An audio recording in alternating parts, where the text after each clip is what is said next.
Okay, so my talk today, I was asked to speak about getting beyond the mindset that blocks the missional imagination.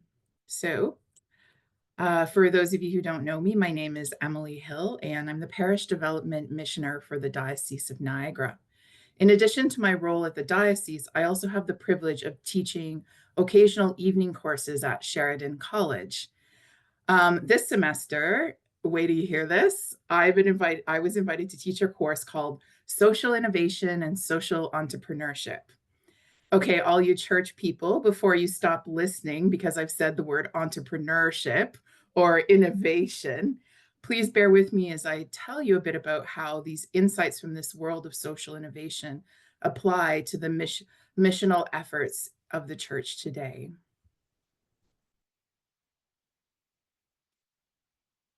So social entrepreneurs learn to look at systems overall. Rather than treating the symptoms of issues within a system, they seek out the root causes and look for solutions to address them. Our parishes, this on the top right is a picture of my own beloved parish, St. John the Evangelist on Locke Street here in Hamilton, are systems. They're a system of interconnected parts and people and resources. But we also belong to larger systems. So the Diocese of Niagara here down on the left, the province, the national church, the worldwide Anglican Communion, and then also the church at large. The systems that define our reality as the Anglican Church were created during Christendom, a time when the church had a central role in society, shaping laws, culture, and daily life. During Christendom, Christianity was deeply woven into governance and social structures, making church participation more of a societal expectation rather than a personal choice.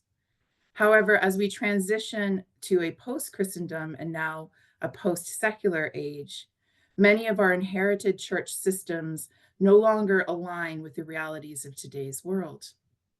Despite this, we often continue to view the world from inside the church through the lens of Christendom, attempting to address challenges by making small adjustments to symptoms rather than, oh, and this is the word, Drew said he hated it, reimagining the system itself.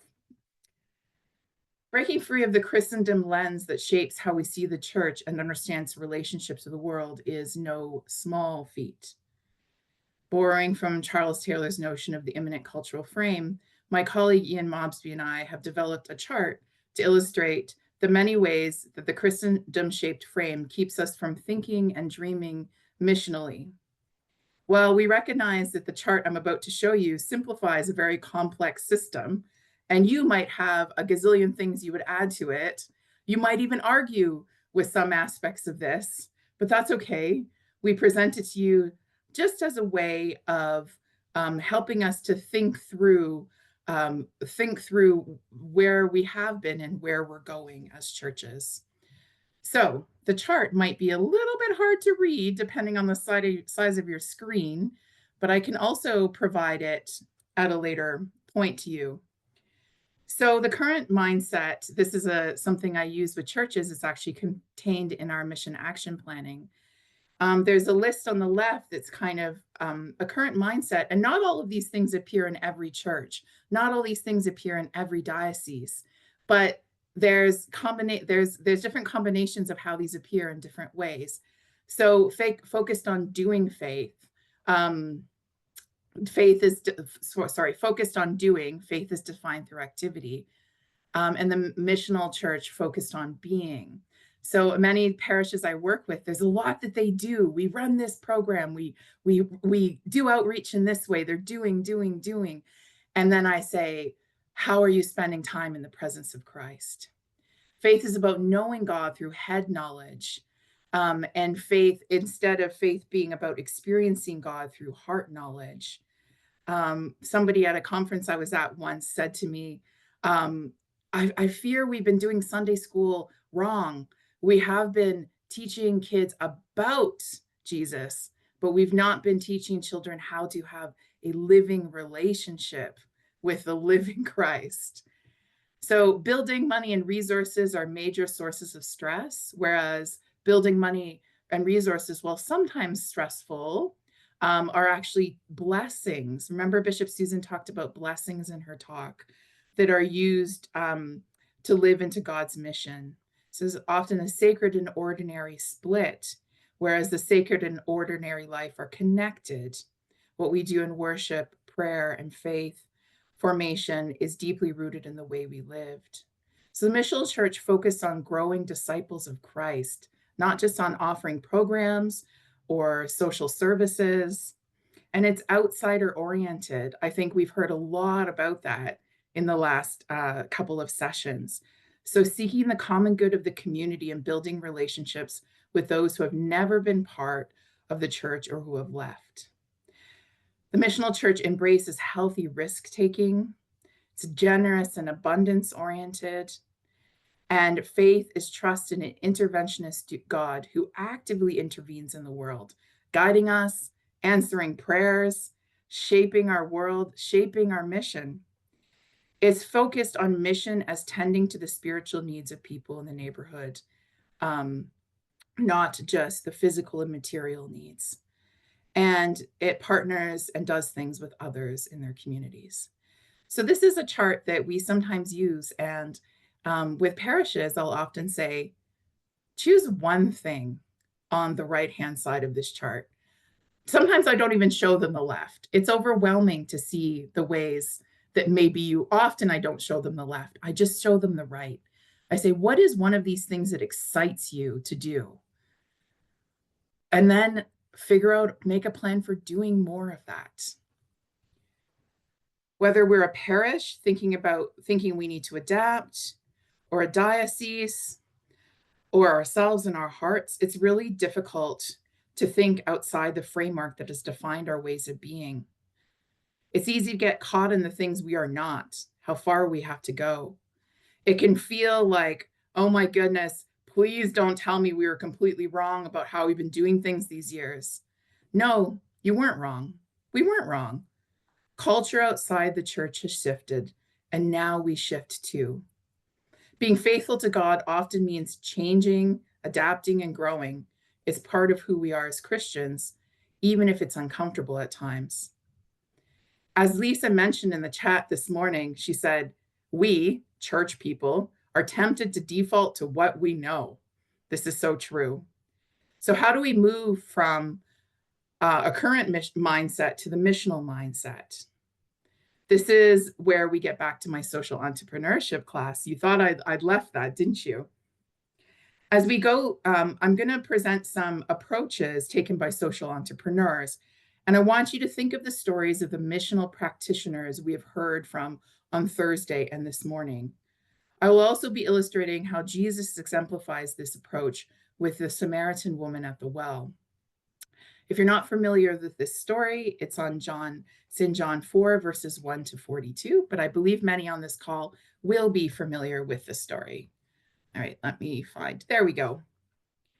So social entrepreneurs and missioners, anyone who's engaged in mission, the missional imperative, must move fluidly between ground level realities and the big picture. When Bishop Susan gave her talk on Thursday evening, she asked, do we know what story we are in? Another way of saying this is to keep your eye on the particular context you find yourself in and the bigger picture. That ability to move from zooming in on the particular to zooming out to the big picture. When Jesus met the woman at the well, he saw her immediate need.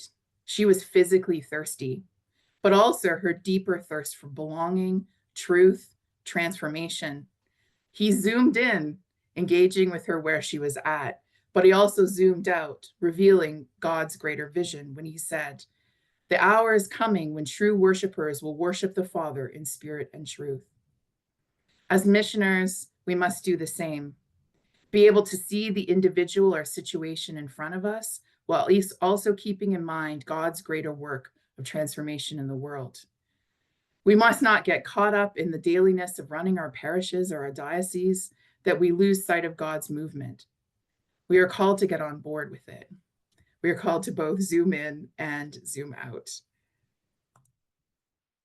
The second thing is balancing compassion and challenge. This is one of my favorite pictures by a group called Sanctified Art. They're awesome. I purchased this one for digital use because I find it amazing. Jesus and the woman at the well. To shift something about the existing system is often painful and hard won. You see, no one likes to move out of the established order. Even if the order is no longer uncomfortable, if it once was, we cling to it. There's an element of mourning that's in our parishes. This is not to be dismissed or downplayed. We need to both acknowledge that change is difficult and sad, but also push forward with it. Jesus did not shame the woman at the well for her past, but gently spoke a truth to her. You've had 5 husbands, and the one you're with now is not your husband. He didn't avoid this difficult fact, but neither did he let it define her. Instead, he offered her living water, an invitation to transformation. Mission requires the same balance. We must acknowledge the grief and loss that come with change, while also boldly inviting people into a new way of being. We've heard a lot about this. This is another image from Sanctified Art. It's called You Ask of Me, the Samaritan Woman at the Well. Creative solutions often come from those outside traditional structures. Social entrepreneurs and missioners need to cultivate relationships with people who do not normally fit the mold of priest or church leader or Anglican or Christian or any of those things. We need to be talking to our neighbors who have no connection to faith communities and working alongside organizations in our neighborhoods. In this time, when Jesus was speaking to the Samaritan woman, especially one with a complicated past, that would have been unheard of. Yet Jesus entrusted her with a message, and the Samaritan became the first evangelist to her people. She said, "Come and see the man who has told me everything I have ever done. Could this be the Messiah?" We must embrace the empower voices from outside traditional structures. Sometimes the most effective leaders, partners, and allies are those that we least expect. We've heard a lot about this too. Listening is vital, but so is movement. When we engage in what Michael Garner on Thursday called action listening, a rhythm of hearing and responding, we don't wait for the whole plan to be ready. We take steps forward in faith, trusting that God is guiding us. Jesus didn't wait for the perfect moment in this interaction. He could have chosen differently. He could have followed cultural norms or waited for a more appropriate time or place to reveal his identity. Instead, he engaged right then and there. His words and actions led to an immediate impact. The woman left her water jar and ran to tell her village. Mission requires this kind of urgency. We listen, but we also act. We don't wait until we have a perfect strategy. We move forward in faith. And this is the final lesson from our social entrepreneurs. Another favorite image from Sanctified Art. You can tell I've spent some money on their website, totally worth it. Failure, so normalize setbacks and celebrate wins as part of the journey. Failure is not a verdict on our worth. It's an opportunity to learn and refine. Missioners persist despite critics, and they find joy in small victories. Change is a marathon, not a sprint, and along the way, celebrate the signs of life. Jesus stayed the course. We know he did in many difficult moments. The disciples, when they saw him talking to the woman at the well, they were confused. They said, "Why would you speak to her?" Yet Jesus remained steadfast. And because of the woman's testimony, we know that many Samaritans from the city believed in him. There will be doubts, there'll be setbacks, there'll be critics, but like Jesus, we must celebrate every step forward. Even small moments of transformation are signs of God's kingdom breaking in. Okay, this is my favorite quote from the Social Entrepreneur Handbook we're using for the class I'm teaching, because it applies so much to missioners. Being a missioner requires sensitivity and bullheadedness, humility and audacity, restlessness and patience. So I've been using the term missioner, and you might be thinking, well, isn't that just your title, Emily, or Ian's, or a few select people who work for the church? But no, that's not what I mean by missioner. I mean anybody who's involved in the mission of God today, in the way we've been talking about it in the last couple of days. Many people believe that you're simply born with an entrepreneurial spirit, naturally creative, able to generate new ideas and bring them to life in meaningful ways. In the church, we often think about that the same way about innovative ministries. Wow, we say, they have something I don't. I'd like to be Ingrid, who runs Wild Church, but I'm not like that.